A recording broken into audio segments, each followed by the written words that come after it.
Kejadian ini mungkin sekitar tahun 1996. Saat itu aku berumur 3 tahun. Kebetulan di kampungku belum ada listrik sampai ke rumah. Jadi kita menggunakan lampu dari minyak tanah. Kita menyebutnya damar. Nenekku punya tetangga pasangan muda yang sedang menanti kelahiran anak pertamanya. Ia bernama Pak Yayan dan Bu Nina. Rumahnya dari nenekku lumayan terhalang beberapa rumah, tetapi masih terlihat. Terkadang Bu Nina main ke rumah untuk bermain denganku. Setiap sore Bu Nina pergi ke warung untuk membeli telur atau keperluan lain untuk suaminya. "Nina, kalau ke warung siangan sedikit. Ini udah maghrib, kamu selalu ke warung," ucap nenekku. "Iya mak, tapi Nina nunggu suami pulang kerja dulu. Dia mau makan apa?" jawab Bu Nina. Bu Nina selalu pergi ke warung saat maghrib, sedangkan usia kehamilannya udah 8 bulan lebih. Karena di desaku kalau udah maghrib nggak boleh keluar, bahaya.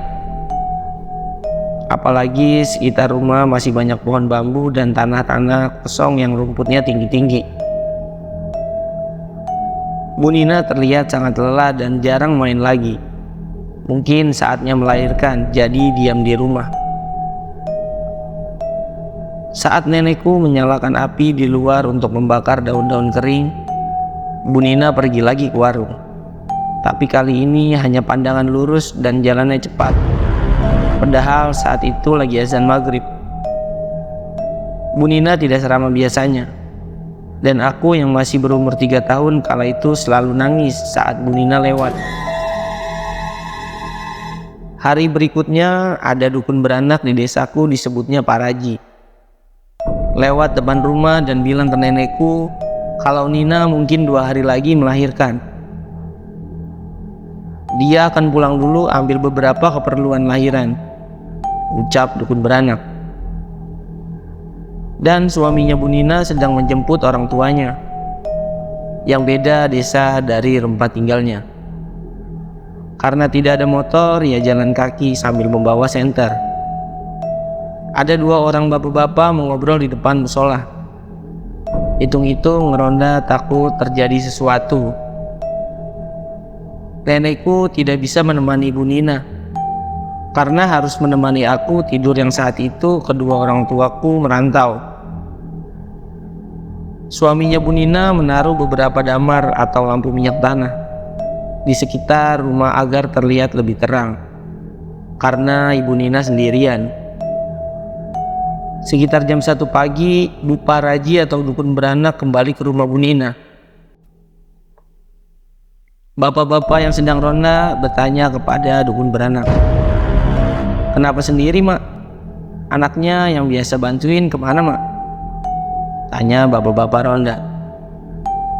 "Tidak ikut, dia sedang capek," jawab dukun beranak itu.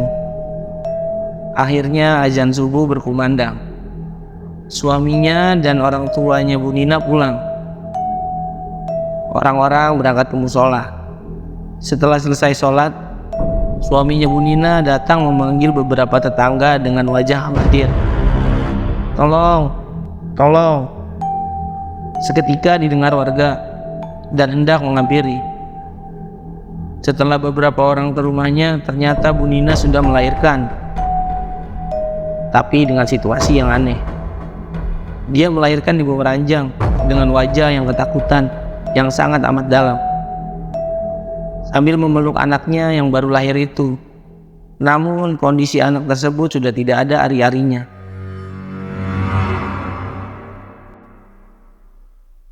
Ditanyalah dengan nenekku, "Siapa yang membantu kamu melahirkan, Nina?" tanya nenekku. Awalnya yang datang itu Pak Raji atau dukun beranak mak. Namun setelah proses mau melahirkan, tiba-tiba Pak Raji itu berubah menjadi makhluk halus tinggi, hitam dan berbadan besar, disertai kukunya yang sangat panjang. Seketika aku tidak bisa teriak dan melawan. Dan akhirnya aku pingsan disadarkan oleh suamiku dengan posisi di bawah ranjang ini, jawab Bu Nina sambil terbata-bata. Dan Pak Raji pun datang karena dijemput salah seorang tetangga. Loh, perkiraan saya 2 hari lagi melahirkan.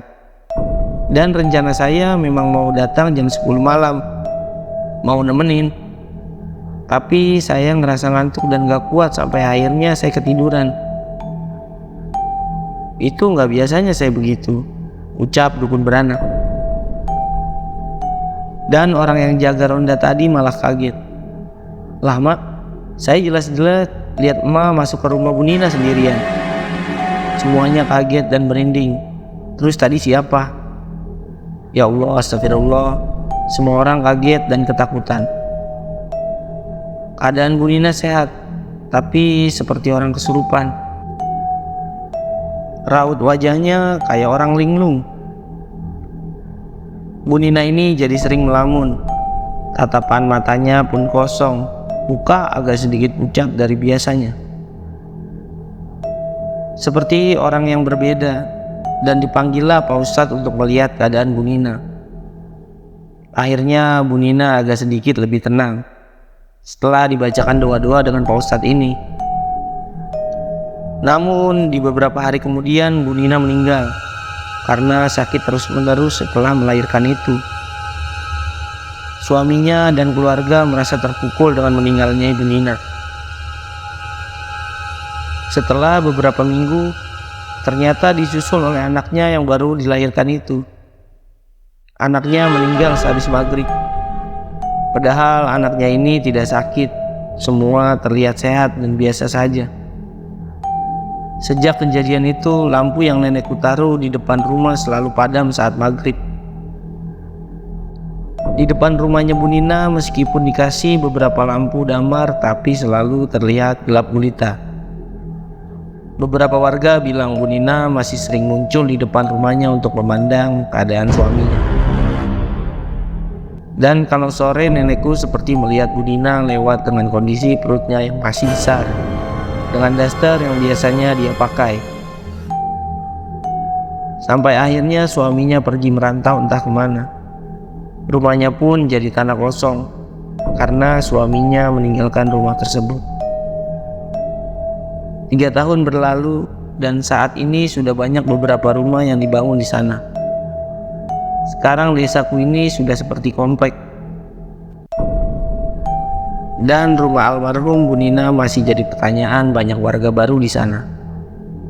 Sebab yang kalau setiap maghrib rumah itu dinyalakan lampunya tetap redup. Oke teman-teman, sekian saya sampaikan dari kisah ini. Semoga yang saya sampaikan dari kisah ini dapat pembelajaran untuk kita semua.